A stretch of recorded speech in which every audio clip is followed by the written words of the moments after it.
Yo, I cannot wait. Man, could you imagine if Trump actually did that? Boy, I'd be jumping up and down right there, man. My goodness. But we have to talk about leftist media and their reaction to Trump's rally in the Bronx. One being AOC, another being Kathy Hochul. And also, CNN actually aired something that was quite shocking, quite surprising if I do say so myself. We'll get into all of that, plus some other clips from the rally as well that I definitely want you guys to see, especially a couple of them. I think those are some really, really great clips from the Bronx rally that Trump had. But like, share, comment, and hit that subscribe button if you are new. And first, let's dive into what AOC had to say, too. Let's dive in. What do you think about a big Donald Trump rally in the Bronx? I mean, I think, as you mentioned earlier, this guy is stuck in court.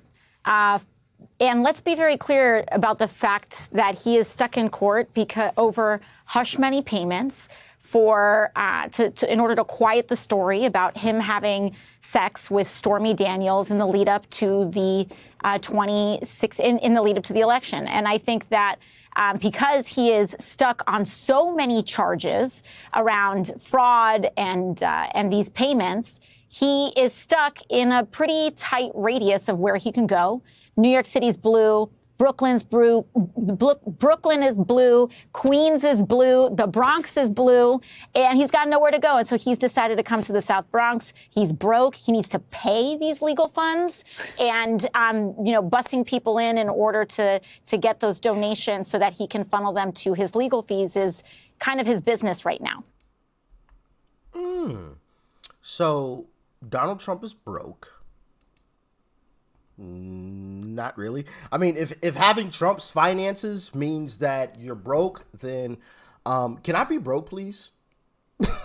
Like now, yesterday, last week.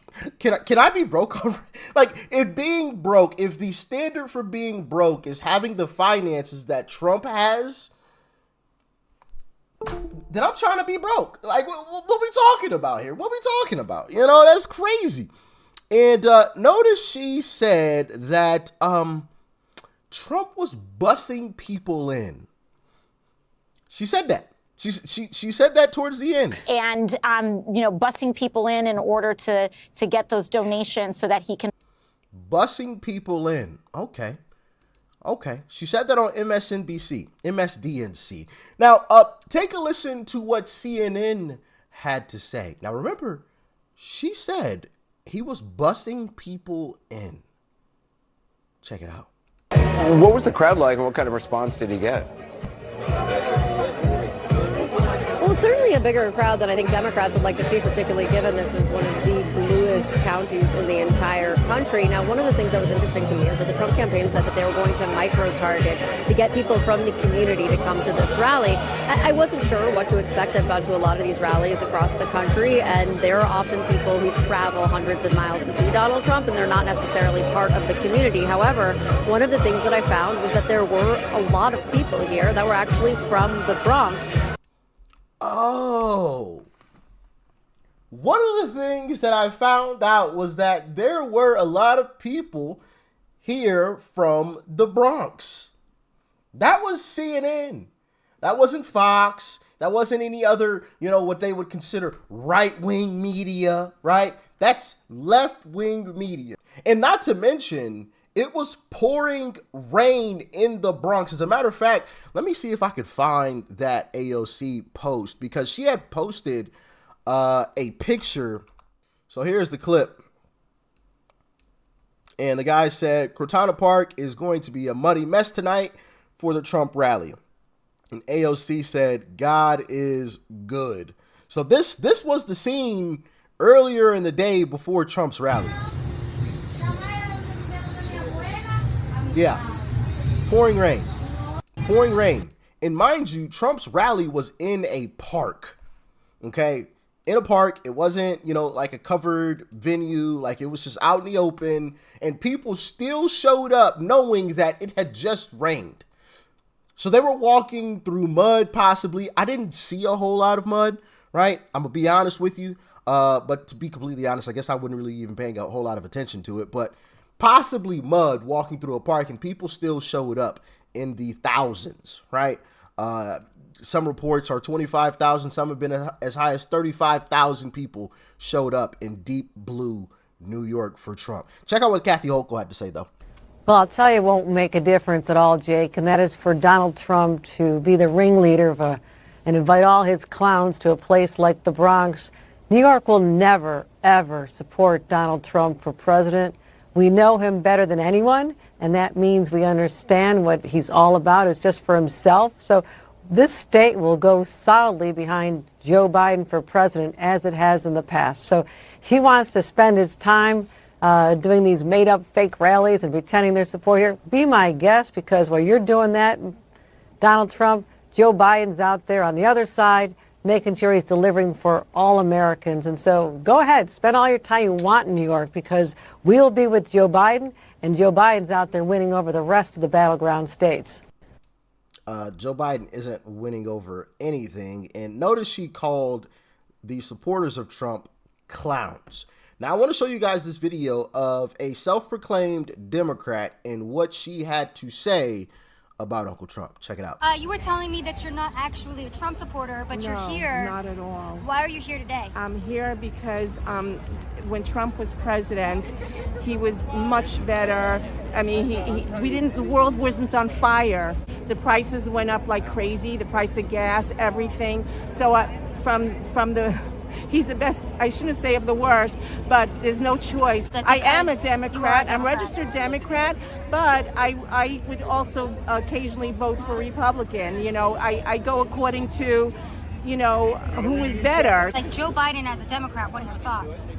Well, I think he's destroying the country with his policies. It's just things are getting worse and worse. The more we're having more. We can end up with World War III with Biden. I think that Trump is going to make America great again. I mean, I'm saying that, even though his personality, forget it. He says things that angers me, but his policies were much better, much, much better. I mean, you can't even compare. So, like someone said on the radio, you got to close your nose and dive in, just vote for him. Even if you don't like him, even if you hate him, he's just going to be better for America. A self-proclaimed Democrat. Shout out to Sav Says, or Savannah Hernandez. That's who was conducting that interview. You could hear her voice behind the camera. But a self-proclaimed Democrat saying that she is voting for Donald Trump. Yeah. Incredible, right? Absolutely incredible. And, she was 100% right. Joe Biden is going to take us into World War III, possibly, and Trump is going to be the one that could lead us out of this situation while Biden is leading us into it. I also want to show you guys this clip as well, because there's been a lot of talk about the Trump family being a terrible family, a horrible family. Here's another clip from the Trump rally. Check it out. On the ground in the Bronx, great people here waiting for Trump to come. What's your name, sir? David Rem. Hi, where are you from? I'm from Queens, New York, Forest Hills. I'm 60 years old, and I attended the same school as Donald Trump. He attended 17 years earlier. My dad had a massive heart attack on November 20th, 1974. Subsequent to that, his father, Fred Trump, knocked on my door. I answered. He said, "Call your mom, kid." My mom came down from upstairs.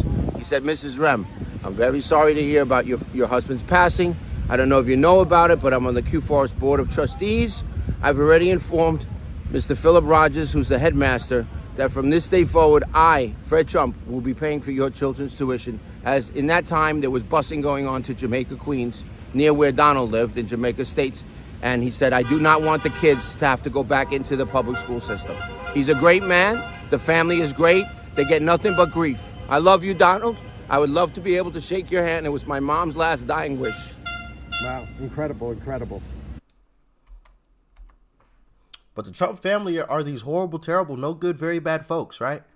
No good, very bad folks. Incredible story. Incredible story. I hope he does get his meeting with Uncle Trump. I hope he does get his meeting. Also, somebody else showed up to the Trump Bronx rally. Some of you might remember this gentleman. Check it out.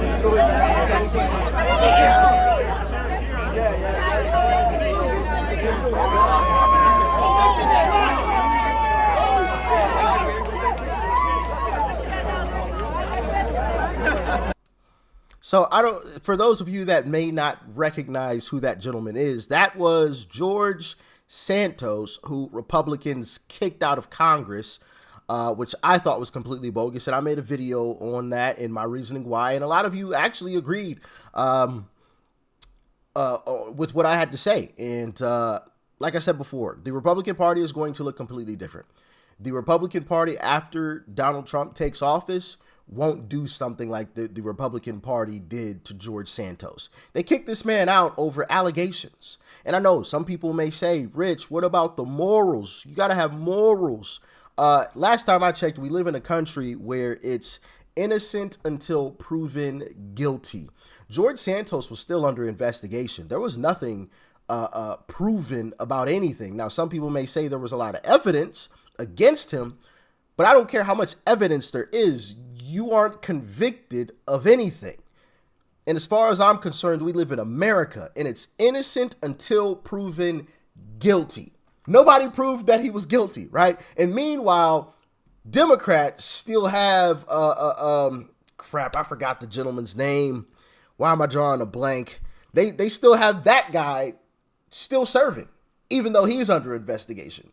But Republicans get rid of Santos ASAP, like as soon as possible, but he's just under investigation. That made no sense to me, and every single Republican that voted for that should be primaried and out of the party, in my humble opinion. That is not acceptable. Not acceptable in my humble opinion. It's innocent until proven guilty, not the other way around.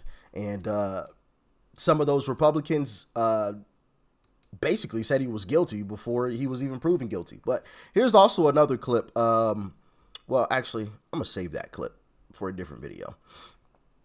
I've got so many clips, guys, from this instant, from this rally. Here, I'll show you guys this one last clip, and then we'll get out of here. Check it out. You? What's your name, man? Lou Valentino. How you doing, man? Good, man. Nice hat, nice shirt. Where's the camera? Right there. How y'all doing, man? It's good to see y'all. That's what you want to do. You just wanted to smile in front of the camera like that. I love that. I love them. They know I love them. So your thoughts about this whole thing? My thoughts are that the pressure is on. If you could see, I don't know, the line to get in here right now, it's like an hour plus long. And there's a lot of people coming out here. And it looks like, it just looks so diverse. It looks amazing. It looks beautiful. It's just defeating every narrative there is. And Democrats are about to have a hard time in November because now New Yorkers are probably going to wake up and start asking, who are the politicians representing me? And I think this is not about Trump. This is about the strategy of Trump coming here, putting pressure on them. And Democrats, they've been getting our vote for so long, man, for so long, for years, decades. What has changed? Poverty, not that many jobs out here. It's a struggle, so I'd like to see Republicans step it up, invest in the RNC here, start reaching out, making a difference. There is many ways and many organizations that do not get the recognition out here to stop gang violence, to support those. But I just don't see Republicans here, but I definitely don't see Democrats doing anything. So I think Trump coming here, that's why he's an anomaly. Facts, and that's unfortunate, right? But I don't really blame Republicans for not really putting a whole lot of investment into areas like that because they're so deep blue that in the past it's almost been wasteful to spend a whole lot of money in a deep blue area. Just logically, that doesn't make a whole lot of sense, right? You're going to go to lighter blue, if anything, not a deep blue, not areas that voted for Biden at a 90% clip, or even states that, vote Democrat by over 20 points, right, over Republicans. That's a huge gap to close. And that also speaks to a larger point, and that is in 2020, Trump lost by, I believe it was 23 points. 23 points in New York to Biden. Guess where polls show that race is now? Trump has cut that in more than half. Right? And some of you may remember Lee Zeldin, who ran against Kathy Hochul, who's the governor of New York. He lost to Kathy Hochul by single digit points, right? I believe it was like upper single digits. It was like 8 or 9 points, but he brought it down into the single digits. So in my humble opinion, if Lee Zeldin, which I kind of like Lee Zeldin, I had hoped that he could pull it off in New York. I said it was a long shot, but he came decently close, surprisingly close, right? But if Lee Zeldin can get that down into the single digits, the high single digits, then I believe that Donald Trump can really get this race close. Like when I say close, I mean he could take it sub 5. I do believe that. Now, do I believe he can win? It's a long shot. It's a Hail Mary, right? I'm going to be completely honest, because that's a 24 point swing, really, in order to get that win. Okay, so that's a huge swing, but I do believe Trump can easily bring it down below 5 and under for sure. It's just a matter of if he can close that last little bit of a gap. And if he does close that gap, if come election night, we see that New York turns red, it's over. Game over. It's finished. If New York turns red, the rest of the country is going to be completely red. But as always, y'all let me know your thoughts, your opinions on all of this in the comment section below. Like, share, comment, hit that subscribe button before you go. Peace and love. I'm out.